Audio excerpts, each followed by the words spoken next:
Welcome, fans, to a live edition of the Great North Wrestling Podcast on thehannibaltv.com. My name is Jack Kilby, Executive Vice President of Great North Wrestling, and today we are pleased to have with us a man who had one really accomplished and varied career under a number of personas, but you perhaps know him best as Wolfie D, or Slash from USWA, WWE, and even ECW fame. So I'd like to take an opportunity to thank you, Wolfie, for your time and welcome you to the Great North Wrestling Podcast, sir. Hey, guys, thanks for having me on here, man. Yeah, it's funny. I love the Wolfie D stuff, but I'm proud of my Slash stuff. You know, Slash got me a few different places too. TNA. Before it turned into Impact, we had a nice run there. But PG-13 is what everybody remembers me by, you know, and that's awesome. Man. We had a lot of fun with that.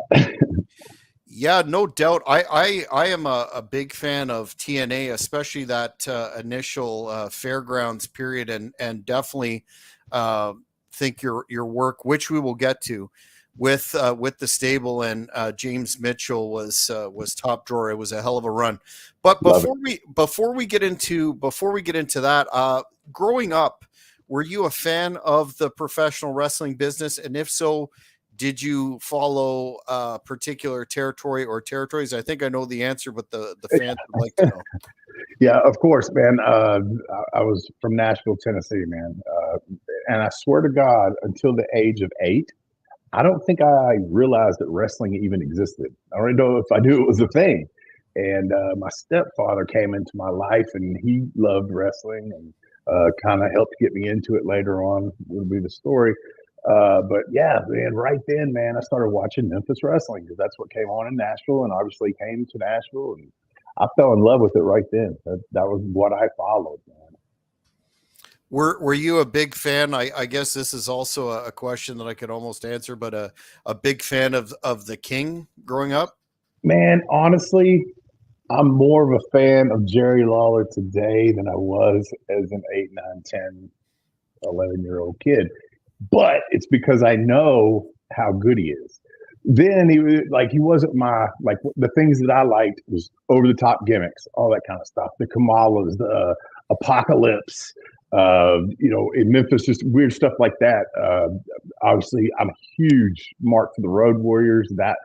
The Road Warriors, Kurt Hennig and Randy Savage are who made me want to be a wrestler. And I also got the opportunity to see Hennig. Hennig never really came to Memphis when I was that age or was able to go or whatever. But I mean, those were just the guys that made me want to be a wrestler.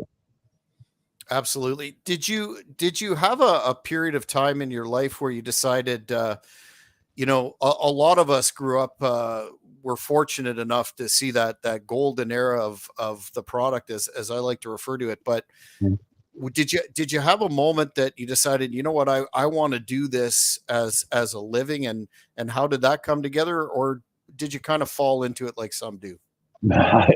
Man, like I said, at 8, I almost feel like I made the decision right then. This is what I want to do, you know.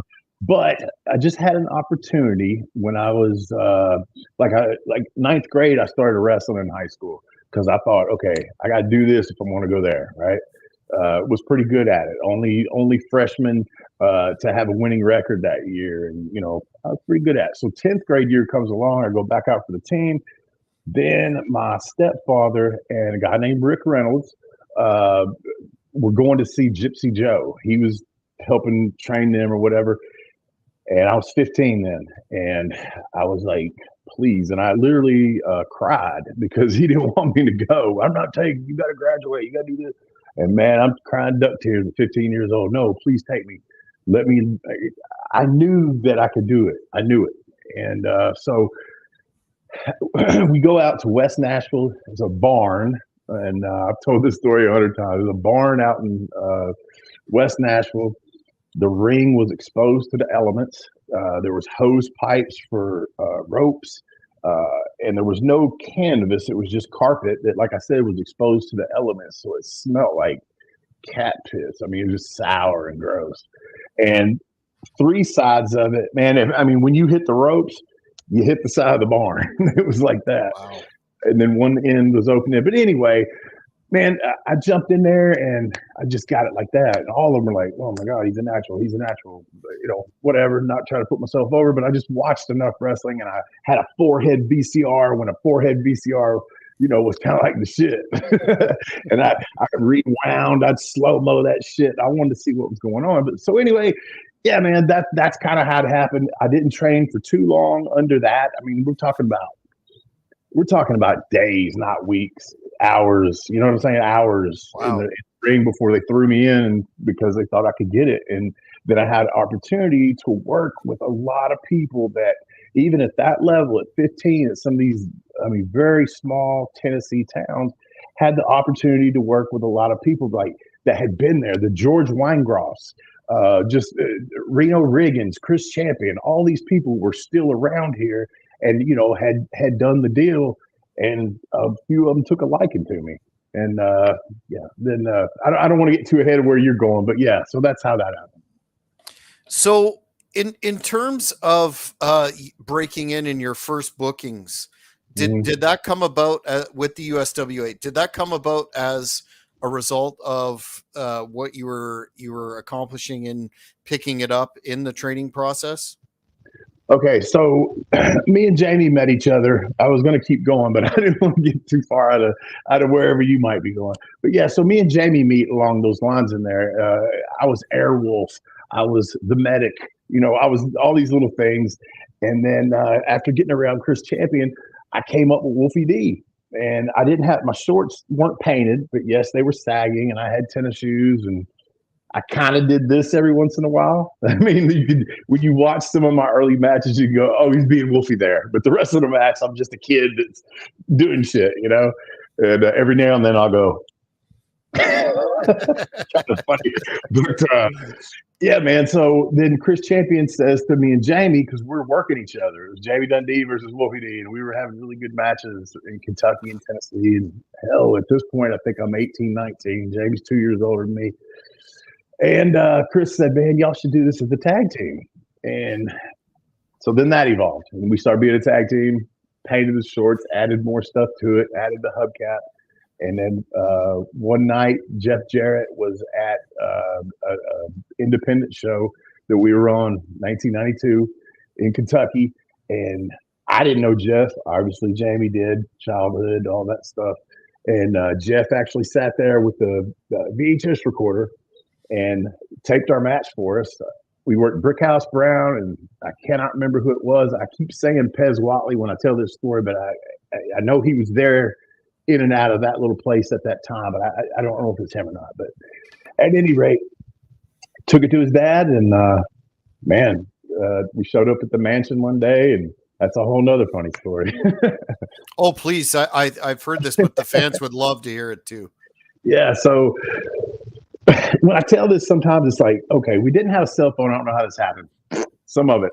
It's like, okay, we were supposed to meet him. He heard about us. He told Jamie, hey, come to the house, the office, Hendersonville, the mansion on the hill. That was where the USWA office was, and also the home of Jerry Jarrett. So we drive up there, go around, and I just remember that he was sick. In some kind of way, we got blown off. I know down the road down there was a Shell station and a payphone. That's probably how we figured out, not today, boys. So I can't remember that. But anyway, the second time, we go ahead and we go, and he says he's cool. And just before we go in there, Jamie said, hey, man, if we make him laugh, we got a job. All right. So we go in, he comes out, his nose is big and red, and he's been sick, you can tell, and he sits down behind his desk. And, that's the famous when you do Jerry, you got to go. So he does that, and then he tells us, he said, go in there, and there's a little room off to the side of his office there. There's also a ballroom. I saw that. I was like, what the fuck? This is crazy, man. There's a fucking ballroom in there that had like white and black checkerboard floor all over it.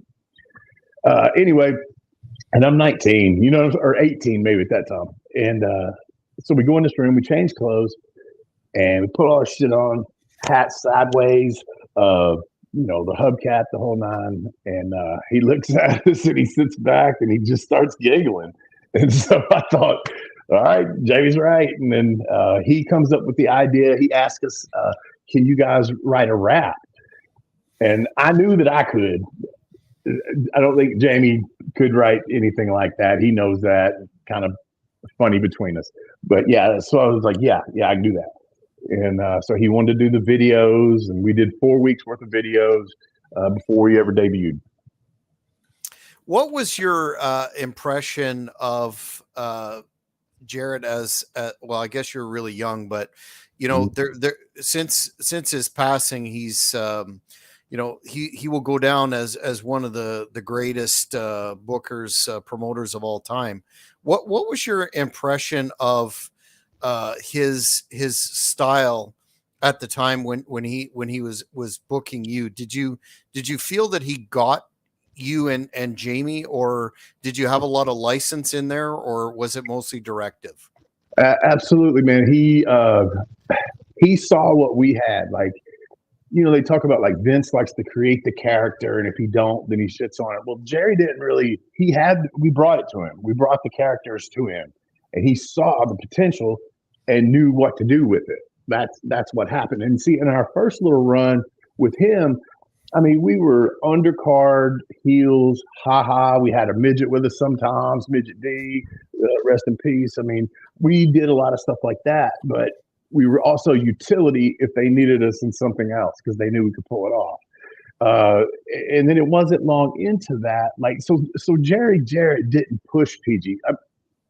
Jerry Jarrett pushed us as what he saw us as, undercard, great carpenters, I mean, I could put them in there with anybody and whatever. So it wasn't until he let us go, and it was because the story of the 77 Thunderbird and all the blowout tires and the rain in it and all that kind of stuff when we didn't make a show. And we might have been late a bunch of times because we legitimately had blowouts in a 77 Thunderbird with retread tires. But there was one time we didn't make it, and Jerry's like that, man. He can be high on you 1 minute and be very low on you the next. But let us go to Mexico and come back from that. Randy Hales has the book now, and that Randy Hales and Lawler, because Lawler was still there too, because Jerry had already sold his half or left or went to New York. There's so many little pieces there. You see what I'm saying? And it's hard to remember some of them, but he wasn't there anymore. And Randy Hales is the one that gave PG-13 the baby face. Here's the Memphis tag team in the 90s push. When you first started working with Jamie, the pairing came together as you've laid out. Did you see the potential there, or was it something that kind of organically developed? Because from what I've read and heard, you were kind of different individuals at that time and to this date, I would imagine. So was it something that just the chemistry was there, or did it take some time to develop? No, man. As soon as me and Jamie started working together against each other, it was there. And then when we started tagging, it was pretty much there. I mean, yeah, it was just one of those things, man. And I've said it 100 times, man. And people that know tag team wrestling and stuff like that, it's kind of just this little chemistry that you can't explain. It's the look. I can look at him and he knew what I was talking about because hell, we've done it 100 times, maybe not with this team, but let's do it with this one. And you know what I mean? So yeah, it's just one of those things, man. And it just happened. And, yeah, it was me and Jamie were just kind of meant to be a tag team, I think. Fair enough. Now in 94, you worked the Moondogs, some of the first tape that I saw, in a series of really bloody matches that I think kind of represent an archetype of what the Moondogs were about. Do you have any particular memories of that? I know it wasn't a protracted period of time, but memorable nonetheless. Man, I really think, I mean, the way you kind of explain it, we only worked the Moondogs a few times that I remember. There was no angle between us that I remember, especially in '94, because '94 would have been the Eliminators first, and then Tommy Rich and Doug Gilbert. Yeah, we worked the Moondogs here and there, but not in any kind of. I don't really think we ever had like an angle going on. I couldn't forget. I do forget stuff, but yeah, I don't know about that one. In terms of you just mentioned the more notable program that you had in the time with the Eliminators. How did you find that series come together and your chemistry there with Cronus and Saturn? Man, love both those dudes, man, so much. You know, Cronus ain't with us, and Lord, I ain't heard Perry, ain't heard from him or of him or anything in forever. So I hope he's doing well. But man, I'll be honest. When we came back from Mexico, that was the deal. They had been there when PG-13 left. You know, they tried to do a couple of different things with our gimmick with somebody else, didn't work. And then we come back, Eliminators, fresh out of Japan, beating the life out of everybody, like almost legitimately. And so, you know, Memphis knew they were badasses, right? And then here we come, take the titles off of them the first night, and I can't remember. I don't know whether we ever dropped them back, maybe once, but you know, we pretty much just took it. And I know Perry and I know John, especially Perry's mindset on it. I felt like it really was like a trigger for him. Like these Southern guys are coming in here. We're tougher than they are. We can whoop their ass if we want, and we're having to get beat by them. You know what I mean? And but we were always cool. We were always cool. And then especially later, you know, we went to ECW and worked in there too. And it was more of a respect thing. I worked Perry in TNA a lot, and yeah. So, but just then it was just kind of a weird dynamic, man. They were straight out of Japan, stiff, ready to go, and just like, and sometimes I go to the ring like, I hope this guy don't kill me tonight. which match is not winning. Yeah, that's definitely not a night off, as they say. Oh, no. You worked still in USWA. You worked the legendary Rock and Roll Express in I believe it was 95. Yeah. Do you have any memories of those? Oh my God, yes. That shit was awesome, man. They passed the torch, man. They I forget the date of it. It was in Louisville, Kentucky, a night to remember. A big, huge house, a big build up for this show. Kind of like a super card, if you will, for for USWA, which they didn't do a lot of, weeklies, but this was kind of like a super card. And they built it up to where, me and Jamie take on, it was, billed as the team of the 80s versus the team of the 90s. And we got the win, made a big deal out of it. And then that's what started the whole Smoky Mountain USWA feud, which turned into money. And man, yeah, so many memories. I appreciate every one of those guys that was involved. Ricky, Robert, Tracy Smothers, Dirty White Boy, Tom Pritchard, Terry Gordy, Buddy Landell. God, I hope I'm not leaving out nobody. Billy Jack Haynes was in that too. Man, it was so awesome, man, to be the age that I was in 95, 96. And we saved Memphis. And anybody that doubts what I say right now, go get the books, call Randy Hales. He's probably still got them. But I'm telling you, you look at the numbers, those houses came up. Brian Christopher, Tommy Rich, Doug Gilbert, and all the other people I just named helped keep that last territory alive for a few more years. It might have gone out of business before that had those angles not happened. And that's just facts, man. People can say what they want, but that's just fact.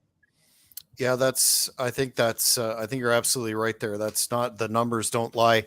You mentioned Brian Christopher as one of your frequent opponents. Yeah. What are your thoughts on his very untimely passing and the legacy that he left, given that he was part of that cohort that you just mentioned? Yeah, man, Brian, along with myself and a lot of other people I know. Man, sometimes we can be our own worst enemies. Brian was a hell of a talent. Uh, Inside the ring, a heel, a babyface, whatever. I loved working him. Either way, we had great matches together. We also shared a lot of fun times together. We shared some dark times together as well. And as far, I actually had his brother Kevin on my show, Heaven in Color, Wolfie D. Mhm.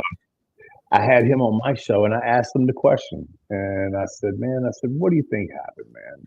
And this is the best answer that I've heard to this point, and I really, it's my answer now. Really, what difference does it make? Do you really want to think that he was in that dark of a place to do it to himself?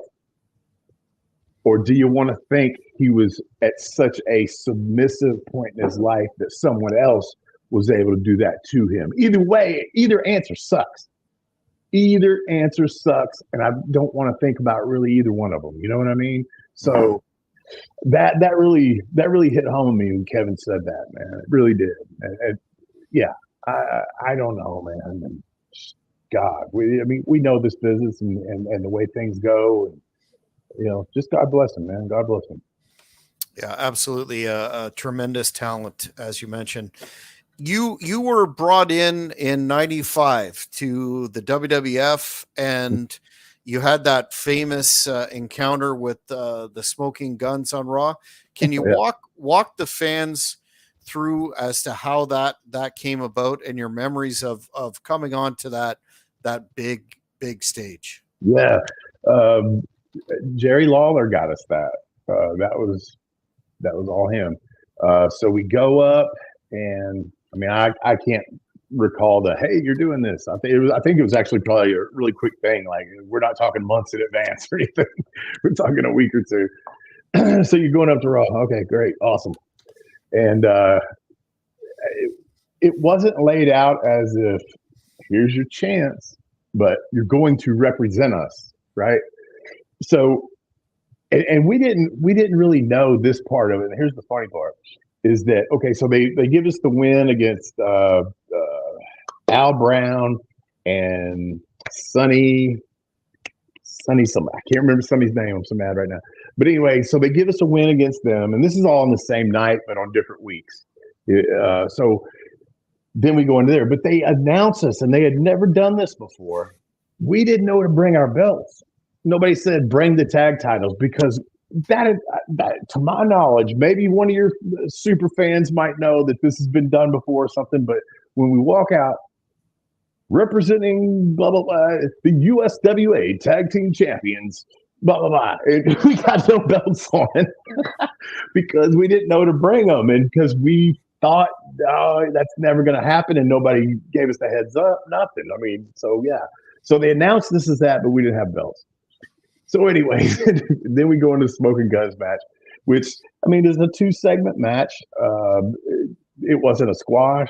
It was a competitive match. And Billy and Bart were cool. And they worked with us. And then they came to Memphis and worked with us, too, after that to kind of – they didn't put us over, but they kind of gave us the rub at home. You know what I mean?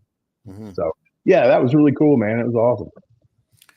You mentioned the fact that it was groundbreaking that they recognized the USWA. What were your thoughts on that that whole angle of USWA versus WWF, et cetera, and the genesis of the Mr. McMahon whole deal? That's not an angle that gets I think the historical play that it should. Yeah, it was cool. That I think they were. During that time, they were using us as a testing ground. They were just testing shit. I mean, they were bringing in, Randy Savage in Memphis versus Lawler, Perfect. They were bringing in a lot of people. Undertaker, Bret Hart, I can't remember. I mean, they were all on the shows with us. So it was kind of like we were the farm team at that point, and yeah, a lot of that was fun, man. One particular time, I'll give you one of my favorite memories, man. I think I said this earlier, but the 4 people that made me want to be a wrestler.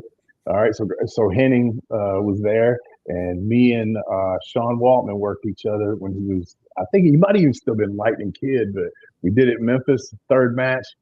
Man, I'd give anything if this match was on tape, but it's not. But man, tore it down.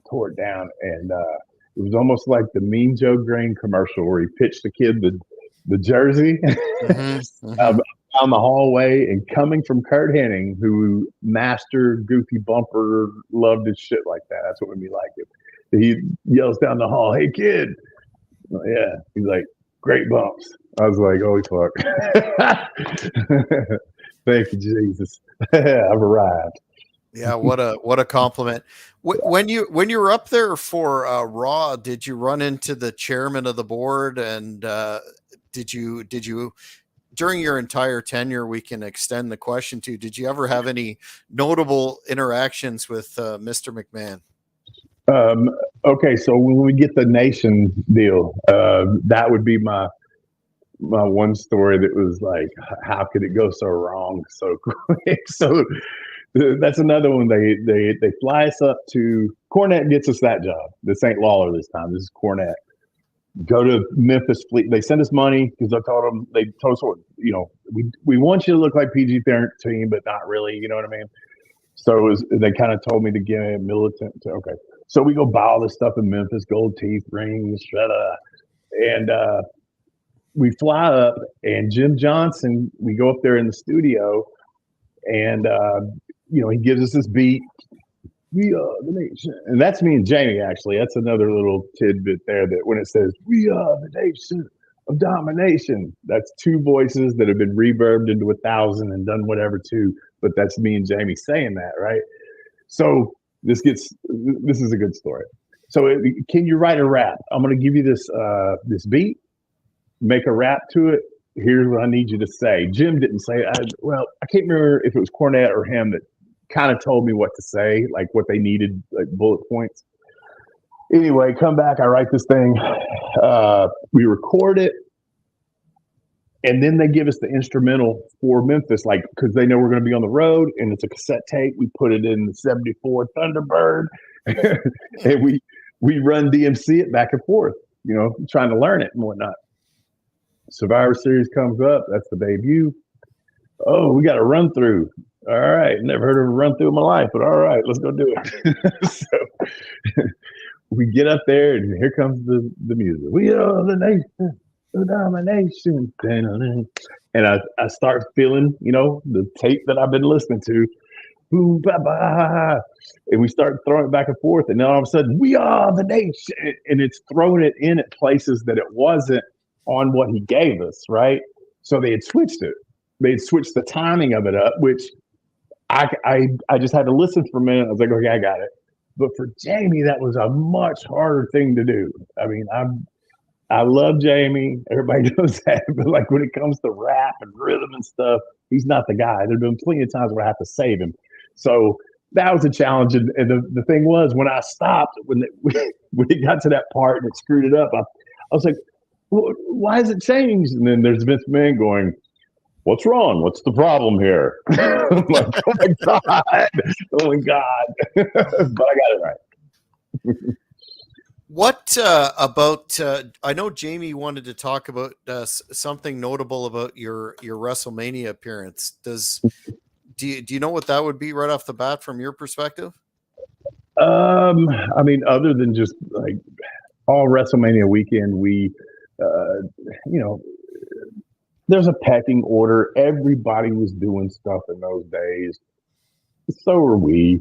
But we didn't have the clout to do it probably. And just stuff like that, man. We didn't do anything totally outrageous that you've probably never heard before about other people or anything like that. It's just we did some things we shouldn't have done and shot ourselves in the foot, man. We just really did, man. We had an opportunity. We didn't take it seriously. I say this all the time, man. For me especially, and I think Jamie too, we were just having fun. From the time we started being a tag team to the time we quit being a tag team, every day was fun. As long as we had enough money to get to the next town and get a hotel room, a bag of pot, we were fine. whatever, and go back home and, pay a couple bills, whatever. And people could say what they want about Memphis, but there was a time when me and Jamie worked for Memphis, ECW, WWE, all at the same time. I mean, throughout 1 week, we do all those three companies. That's pretty cool, man. Plus, we were selling gimmicks. I mean, it's not like we were broke. People want to crack up about, oh, Memphis only paid $40. Might have paid you $40, and yes, they paid me $40 when I started. But by the time I started drawing money, they didn't pay me $40. So, I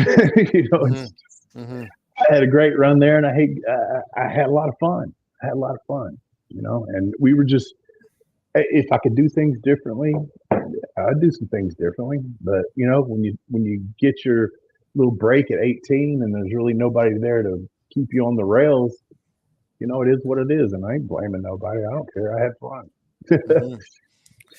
So you were brought into ECW in 97. How did that booking come about after your WWE deal there? Candido and Tracy Smothers were big advocates for us, but then once we got there, Tommy Dreamer's always been a fucking advocate for me. I'm trying to think who else out there, but mainly those three right there really got us in there, and we just came when they wanted us or whatever, and which was pretty much most weekends. Did the one pay-per-view, which to this day I say, man, when I watch it back, it's not that bad, but it could have been so much better against the Dudleys, Hardcore Heaven 97, because we came in there as heels. We had been nothing but heels. Our Memphis combo ECW gimmick, which that's what we did. Anywhere we'd go, we'd put a little of our stuff and we'll do your stuff too. It just kind of made what we did, right? And then all of a sudden it's like, okay, you're on this pay-per-view, you're working the Dudleys and your baby faces. Whoa, hey, what? On a pay-per-view? And then there, and I don't know whose idea this was for them to do like our spots. I mean, I don't know if you recall the match, but you got the Dudleys doing the pump handle spot, and just, it's like, no, that's our shit. But at the same time, with Jenna Jameson and all that, it was just all weird thrown together. And I wish we could have been the heels. I wish just it would have been a little bit different. I think it would have been a lot better match. Not that it was awful. It just wasn't what I feel like we were capable of giving. Mm-hmm. And you were there at a time that's widely considered to be, the zenith of ECW. What was that locker room environment like for you that we've all heard, so many people talk about? It was wild, man.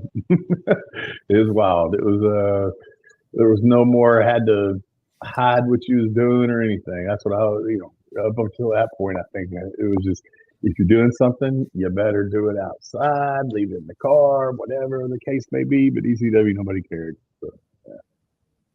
Did you have any contact with? Well, this is a two-part question. What were your thoughts? Did you have any contact with Paul Heyman at the time? And were you surprised that he's gone on to, right now, be a legendary figure in the business and one of the top three managers, advocates, amongst other things, of all time?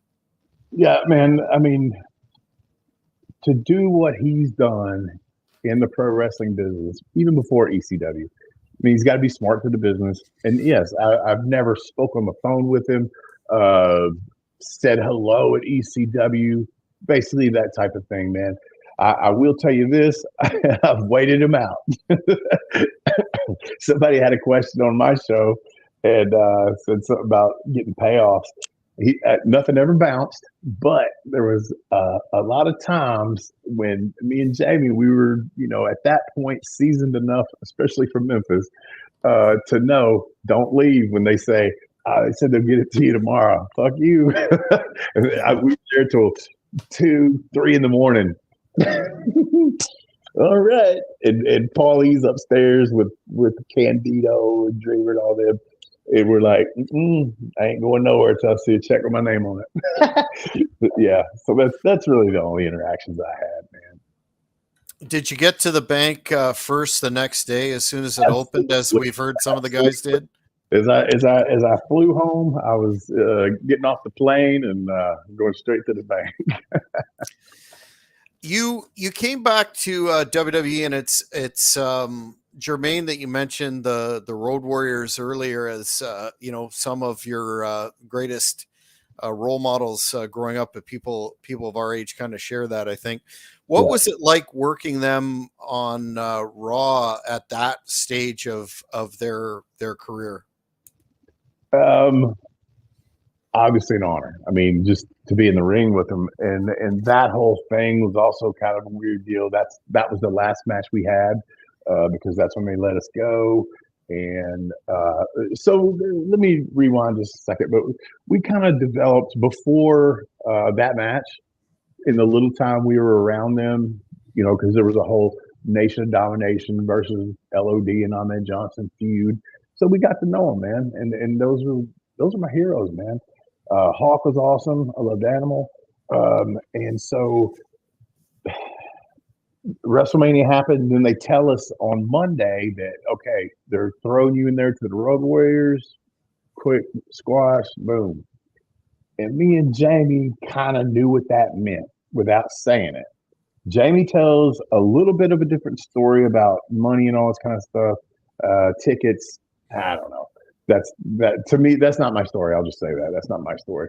But we did know that, okay, they're letting us go, and we're working for ECW, WWE, and Memphis. We're still tag team champions in Memphis, and that's our place. And fuck, man, even though it's Road Warriors and we love them, they're doing this to fucking bury us.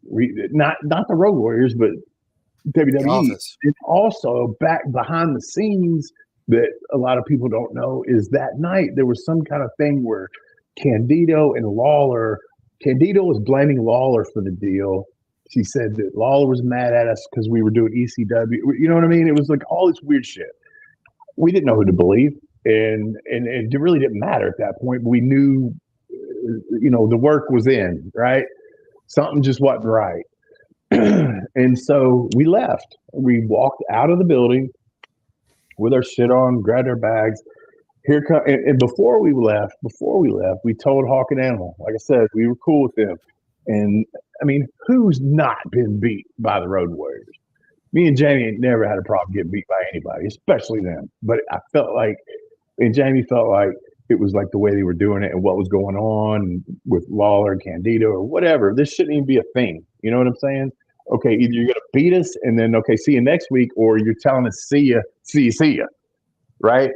So we kind of figured that out. And so we left. And then here comes Jim Ross and Shawn Michaels. God, guys, please come in here and do business. Please do business. Please do business. Shawn Michaels says to us, he goes, I'm going to get you guys paid for the next 4 weeks. You ain't got to be here, nothing. I know this don't seem right, it don't sound right, but this is what I can do for you. Okay. So we went back inside and talked to the Hawk and Animal. Thought we had one of the most memorable squash matches ever. And, man, that was it, man. They did pay us after that. But it was a combination of things, man. Sunview, a fan is asking, were PG-13 supposed to have action figures with the WWF tag series? The rest of Nation of Domination had them. Yeah, I don't understand why we didn't either. Again, it's one of those things. I feel like there was a lot of heat there, and then I'm gonna say this as nice as I can because I love him to death. But Jamie has done no favors in a politically correct climate where a company like that would want to make something of you. That's all I'm gonna say about it. Yeah, I hear you. So you went to, maintained your relationship with Memphis following that WWF run, and you had the opportunity to team and work with a developmental Kurt Angle in Power Pro. Yeah. What stands out in your mind from that? Was he that natural that just got it, that everybody credits him as being? He was good, man. He was good. I mean. Even before that, though, I was working at OVW as Slash, or no, that was right after that. I might get my stuff confused. Maybe it was Kurt Angle first, but then go up there and Brock and Randy Orton and a bunch of them, man. Kurt was good, and we did a really cool angle. You know, he gold medal, me with the hubcap, so it was kind of a little thing. But that was also, and I hate it, at a point in my life where I was like trying to get out of Wolfie D and what was Wolfie D, and oh wait, there's this idea I have about Slash. Because if you'll notice, most of those matches, I mean, I had on tights. I was still Wolfie D, but I wasn't Wolfie D, and I wasn't Slash. So there was a little weird period there where I wish it could have been a little different. I just couldn't. I was kind of lost at that moment, and for no other reason than I just didn't know what I wanted to do, you know. And there wasn't really anybody trying to help me. So before we get to your TNA deal, you had some a bit of a run in WCW in '99. I think it was into 2000. What would you consider first of all, how did you get booked there, and what would you consider the highlight? I noticed that you had a match with the Varsity Club in '99. Yeah, I mean, we were mostly on the syndicated shows. But we did some Nitros and Thunders and stuff like that. We did work with them. But yeah, Jeff got us that, man.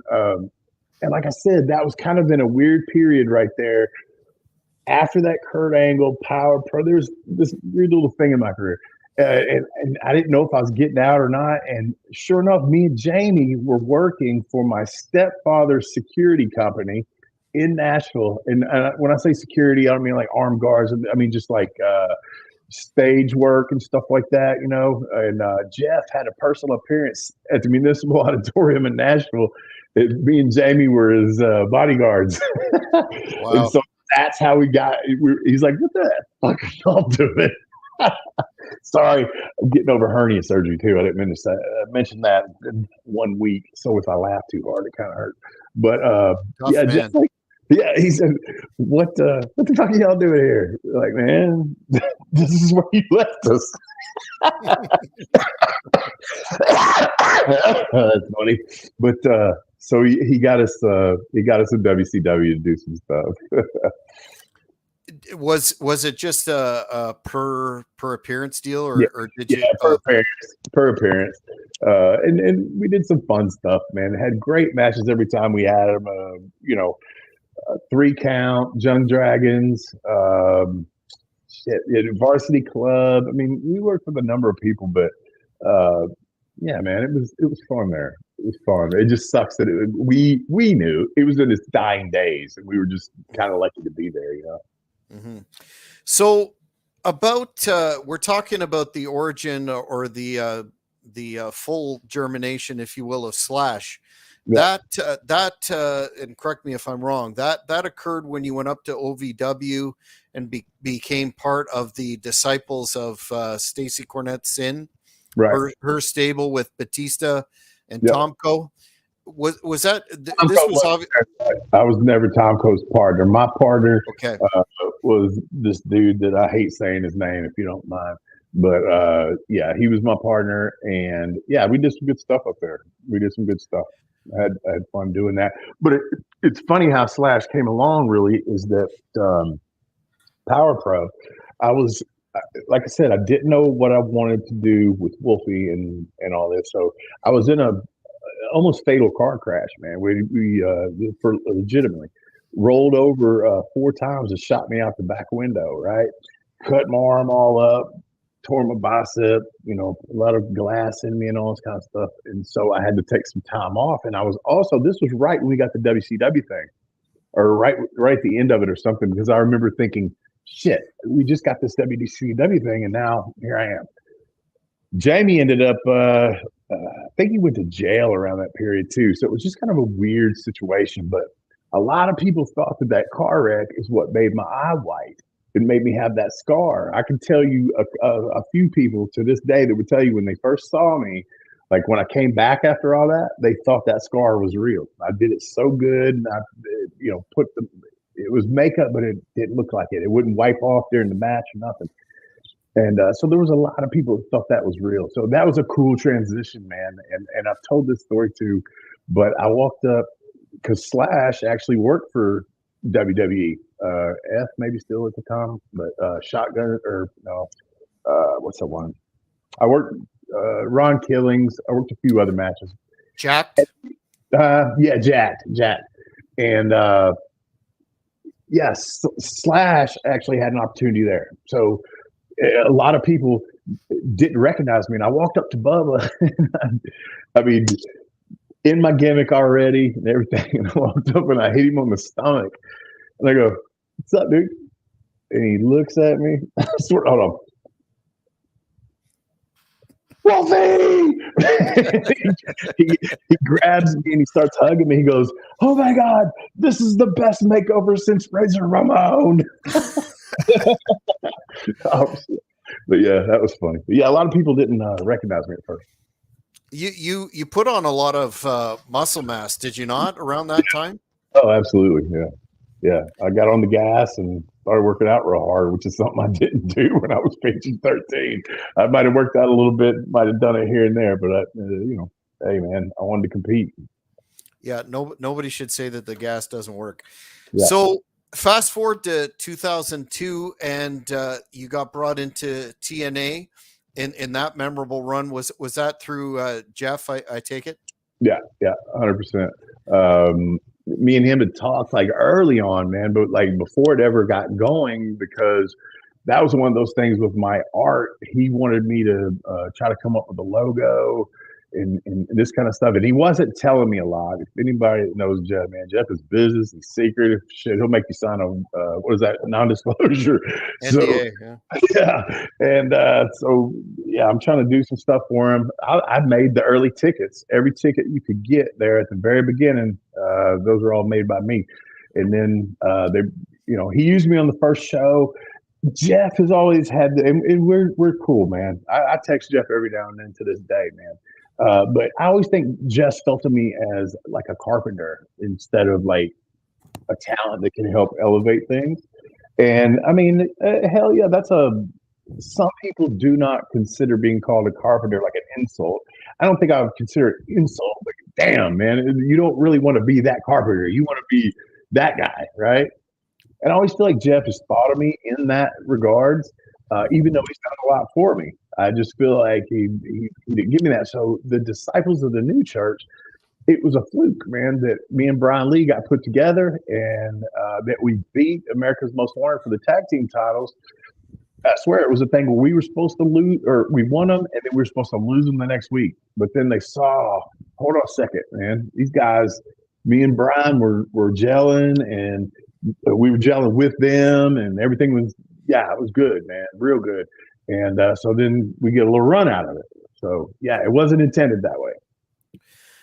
So you, amongst some of the other notable matches that you had, I wanted to ask you about the one that sticks out in my mind was the program with Ravens Gathering and all those bloody matches. That seemed to be really clicking in terms of the chemistry. Is that your memory as well? Yeah, man. And you know what's so funny about that? Like, so we just talked about me, the carpenter, PG-13, undercard, they can do whatever you need them to do, blah, blah, blah, blah. But then all of a sudden I find myself in TNA working Sandman and, all the ECW guys and doing hardcore.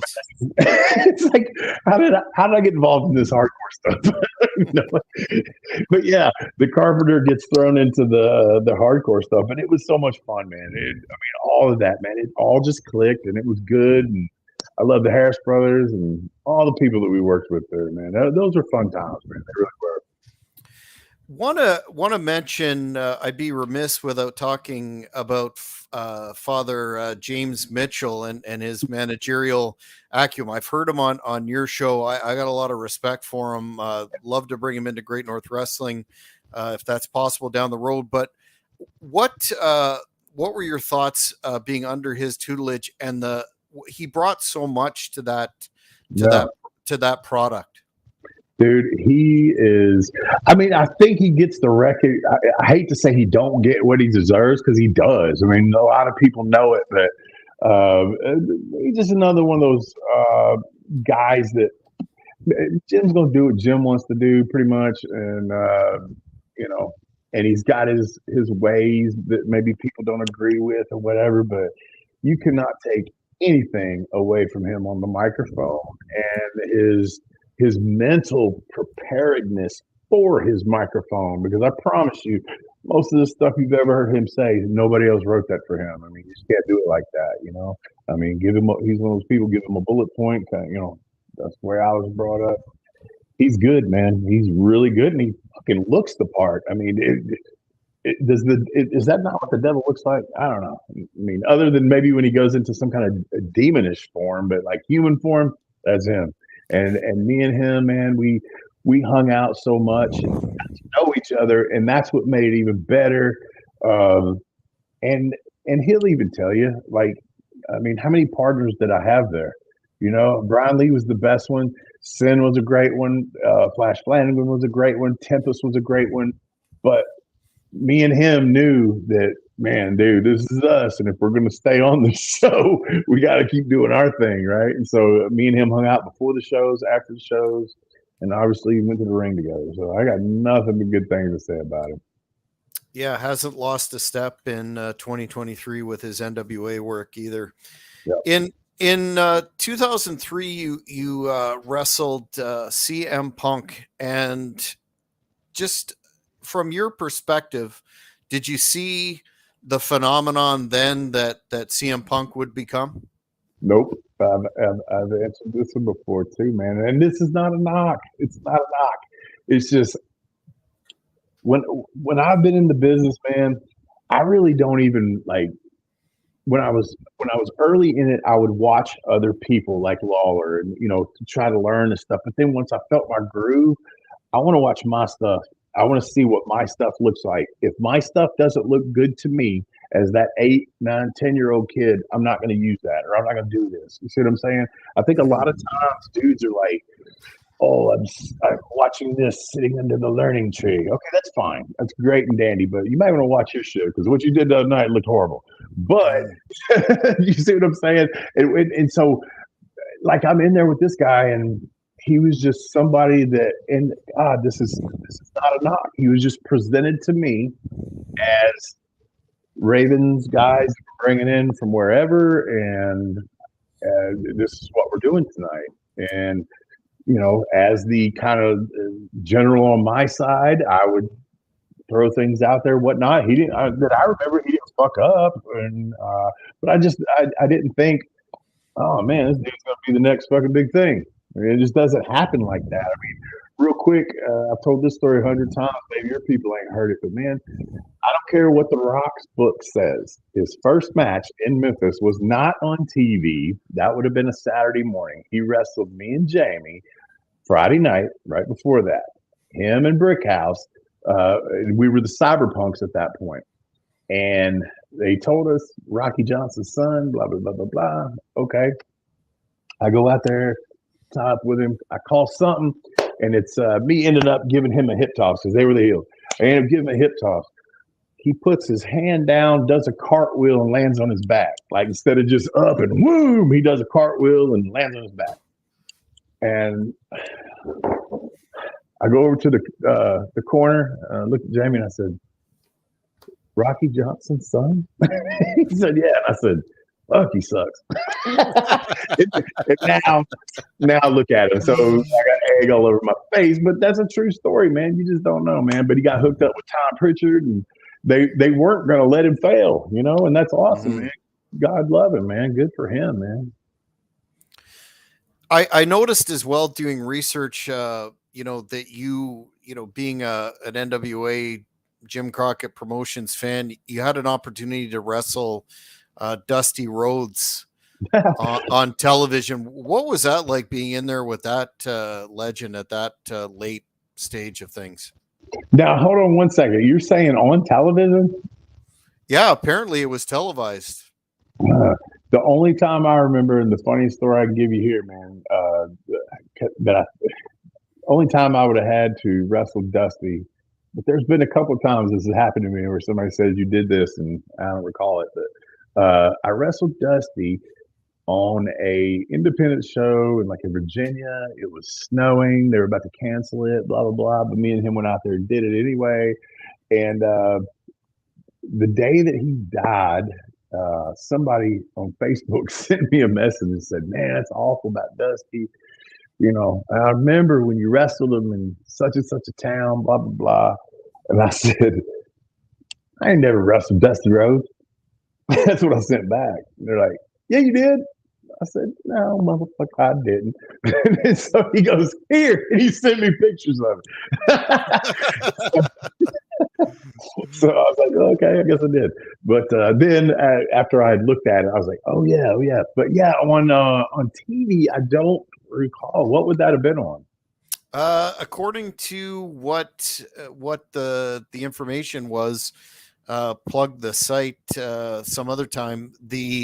It was on TNA. It's quite possible. I'd love to see it. Like I said, man, we've all, you hear wrestlers all the time go, "I've been hit in the head too many times." Well, sometimes that takes into factor. Well, we'll definitely look that up, and if I can find it, I'll definitely send it to you. Obviously, not the most memorable moment of your career. Then it might have been. So the stable was disbanded, if you will, in 2004, when it seemed to me that you were a cornerstone of TNA at that time. There was certainly a lot of meat left on the bone. Why do you think this happened? And did you have any inclination that it was coming? Man, in there, especially TNA, I try to stay out of the. Man, I ain't never been other than me and Randy Hales being friends. People say, "Oh, he was an office guy." Yeah, for that minute, man. He lived in Nashville. I lived in Nashville. We didn't live too far from each other, so we rode to the towns together. But like in TNA, man, I tried to be one of the boys. I never really tried to be one of those guys that would get in there and try to throw ideas, even though I had them. I got plenty of them. I did then. But I just never was that person, man. And there was cliques, and that also you got to figure in. You got Panda Energy. You got all this stuff that wasn't originally there when it started, and all this stuff's going on. So they know at that time I lived in Nashville. I had a job with the government, the city, excuse me. But I don't know, man. It's one of those things. When they moved to Florida, I don't know if somebody's like, "Yeah, Wolfie, let's do him a favor. You don't need to go." Like Jeff, hey, he would be the type of person to go, "Nah, I'm not letting him do this. He's staying here. He's got a job here." And because they couldn't promise you nothing, you know what I mean? Okay, so I'm supposed to pack up my family and move to Florida and Orlando for this company that is just getting off the ground and now just moved. So that's really a whole different deal. So is this going to work? You're going to strand me there? And, I don't know, man. I mean, everything happens for a reason, right? So. Absolutely. Richie Hodgkins, superfan, wants to know if you still have the USWA tag title belt. No, The Rock has those, which pisses me off really bad. Not only because of that story, but the thing is, he has them because that was his first title he ever won or whatever. But me and Jamie had them 16 times, and I'd really like to have them, but I don't guess that'll ever happen. We'll have to start a petition, because that seems right to me. You guys held the record, right? I don't know if it's a record. I do not know if it's a record. And here's the thing.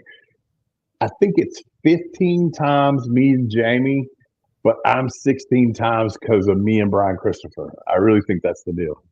Didn't you hold it once with no, I'm thinking of Jamie held it once with his dad. Correct. It's possible, very possible. Yeah. So see, that's what I'm saying. Everybody says 16 times, but hell, who knows? A fan on social media wanted to know about your experience in TNA working with Vince Russo and his writing. Man, so here's the thing, man. 1996. Okay, when we were in the nation, 96, 97, Vince Russo was working for WWF as a a magazine guy or whatever. And if you recall that one issue, man, that's a huge thing to me in my life, man. I got a cover, but it's because of Ahmed. But Russo was the one that designed the cover or whatever and made the decision to put us on there. So I thought he liked it. Shane McMahon liked us back then. There was a few of those guys like that. It was like we were positioned kind of right, man. Just shit went crazy. But anyway, Vince, when he came into to TNA, and so I hadn't seen him in a long time, and even then I didn't really interact with him. But I don't think he knew what to do with what was us, and that's the bullshit excuse of we don't know what to do with you. Okay, well, you had a heel tag team that was starting to get over his baby face as the whole place is chanting evil because they like us. Your job as a booker, writer, whatever, is to figure that the fuck out. I mean, unless it was, something else, I don't know. How can you not figure that out and call yourself a good booker? I don't know. So in terms of, you never crossed paths with Russo during your brief. Was he out of WCW at the time you were there? Nah, he was there. Again, I always had a go-between. You know what I'm saying? Jeff was my guy there. He got me in. So if I needed something, I went to Jeff. And then whoever else is over him, or whoever else he's working with, or whatever, and I don't go with them. Even in WWF, Ron Simmons was me and Jamie's guy.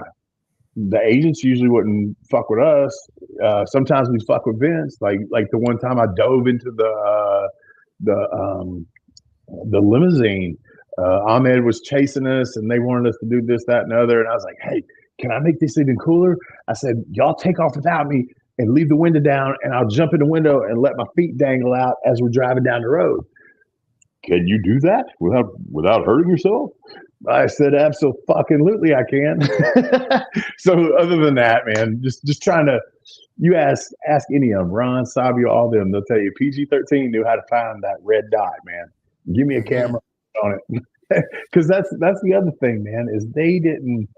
We didn't even have names. When we signed our contracts and stuff, we didn't have names.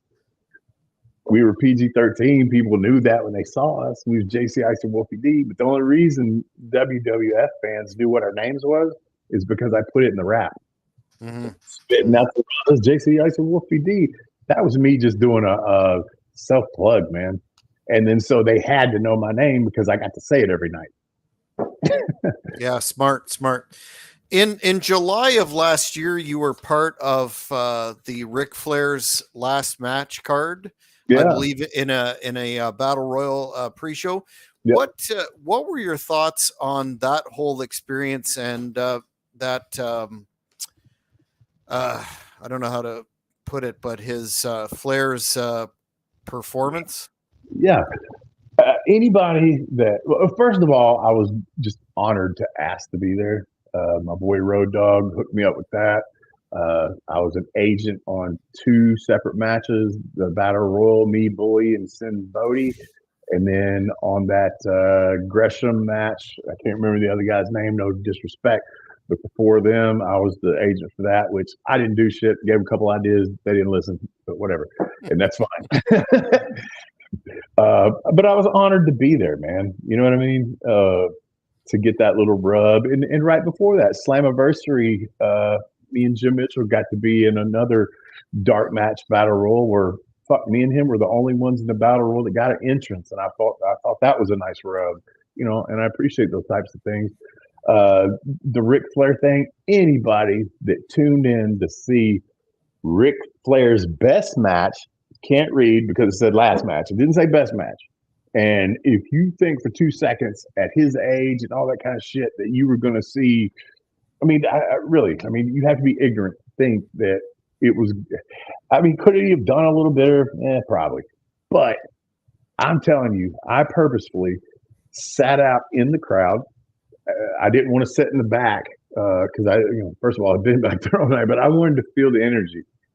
And I walked out there, and me and Rey Mysterio, and Dominique was actually with him. And I didn't know him at the time or whatever, but I talked to Ray. We all kind of stood out there, man. there's an energy that was in that building. That's one of those things, man. I'm a Memphis kid or a Nashville kid that was brought up on Memphis wrestling, man. And there's that feeling in the building that a lot of times it's hard to get anymore when the people are so invested in a person, not necessarily popping for a move or whatever. They're invested in a person.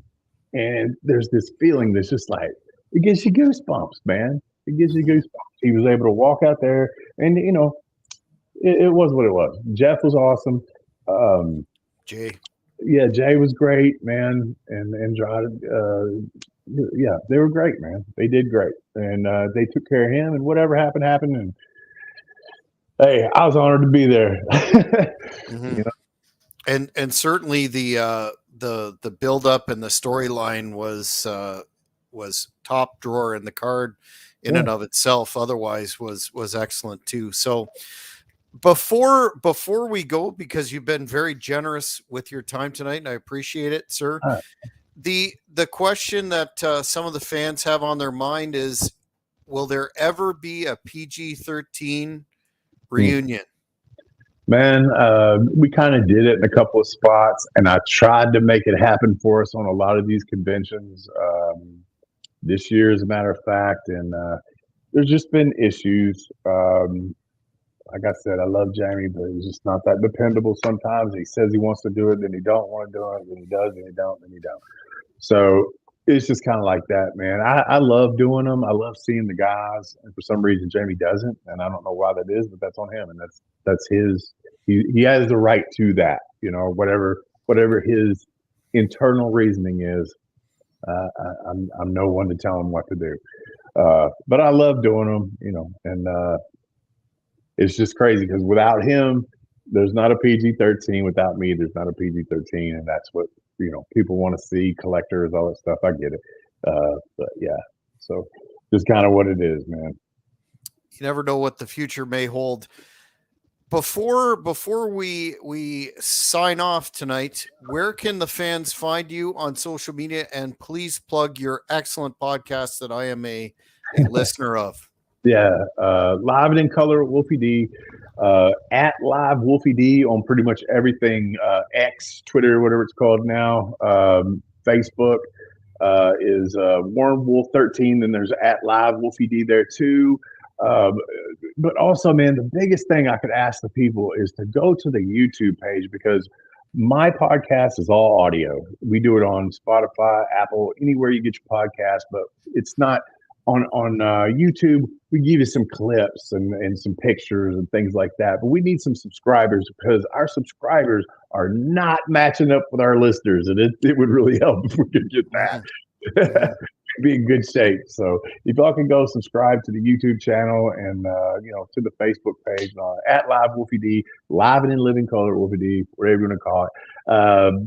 There's some stuff on Pro Wrestling Tees under the podcast section. Same thing at Live and in Color Wolfie D. There's some t-shirts. Hit me up for like I told you earlier, here's my art section and stuff. I'm making this Titans checkers game. I'll show you that later. I do a lot of stuff like that, so hit me up on social media. I do some artwork for you and really cool things like that. That's about all I'm doing these days, man. I really appreciate you having me on. Thank you so much. Well, thank you for your time. It's been very enlightening and entertaining as well, and I encourage the fans to check you out on all those platforms and get those subscribers up. So that's it for another edition of the Great North Wrestling Podcast, fans. Till next time, see you later. Thank you for watching the Hannibal TV. Please like this video if you enjoyed it, and click the subscribe button to not miss any of our latest shoot interviews, match videos, or news updates.